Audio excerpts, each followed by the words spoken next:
At late August 2004, students in Lhasa Middle School returned to school for the autumn semester. Lhasa Middle School is one of Tibet's most famous schools. The school has comprehensive facilities, including audio-visual rooms, chemical laboratories, and multimedia classrooms. The students here can learn modern advanced scientific and cultural knowledge and skills. Most of the students of Kongfansen Primary School in Ali are the children of farmers and herdsmen. Their study conditions have been improved gradually with the support of all social circles.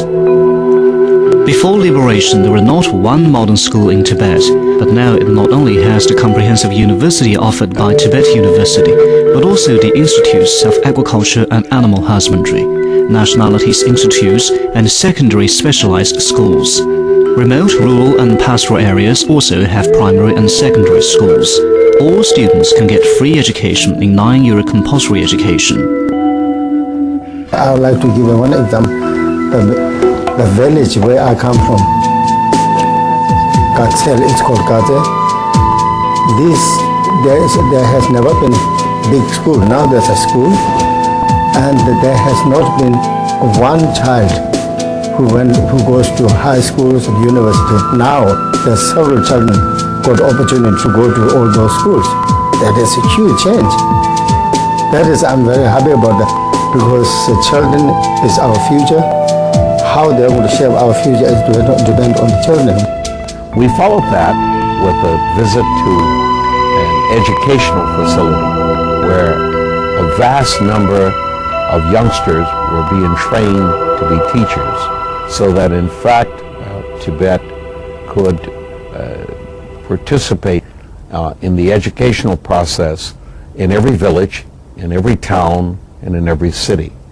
The opportunity that clearly exists with the educational system apparently moving from a high rate of illiteracy to a high rate of literacy.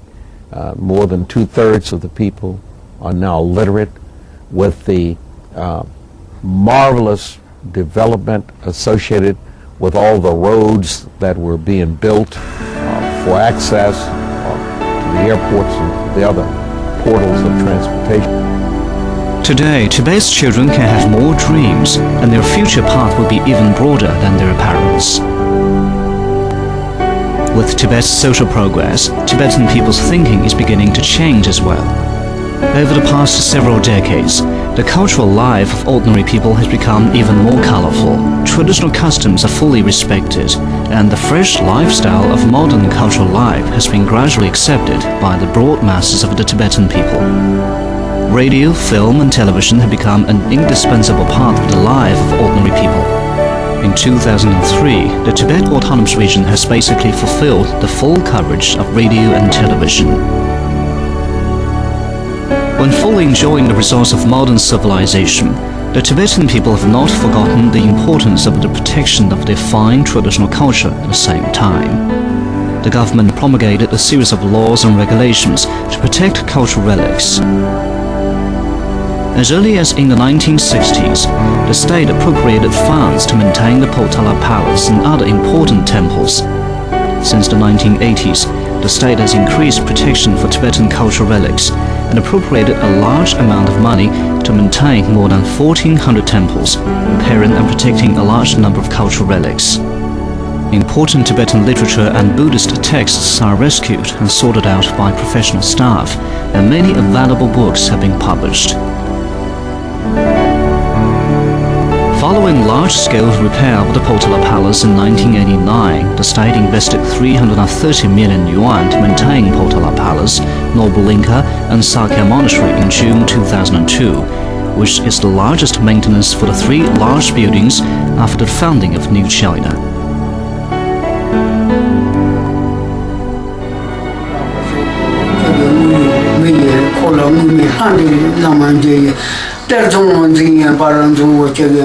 What the old man is reciting is the famous Tibetan heroic epic King Gasa. King Gasa is the longest epic in the world, created in the 11th century, and tells of the great achievement of the hero Gasa. These tens of thousands of poems often come from illiterate artists who tramp in pastoral areas all the year round and sing and recite for herdsmen. Before the democratic reform, storytellers and actors were treated as beggars. Some outstanding folklore faced the danger of disappearance for the lack of protection. 解放以后，民主改革以后，尤其是改革开放以后呢，劳动人民的社会地位提高了，他们成了社会的主任，而他们的创造的文化也受到国家的重视和保护，所以这个就是一个根本的区别，就是说，劳动人民的社会地位改变了，随之而来的呢，就是说他的文化得到了重视、保护和弘扬，所以昔日乞丐今日成了国宝。 In 1980, the autonomous region set up a salvage office for King Gassar and dispatched a working group to make an across-the-board investigation. The salvage office got know that there was an old actor, Drukpa, in Ningxi, who can recite and sing King Gassar for 8 million sentences. In 1981, the salvage office dispatched professional staff to visit this old man and began to sort out this epic. 也开始难度比较大，因为这个老人总之的心里有个想法。过去有权势的人组织了文人，抢救过这个格萨尔，都没有成。除了我稍微老一点以外，就一般都是年轻人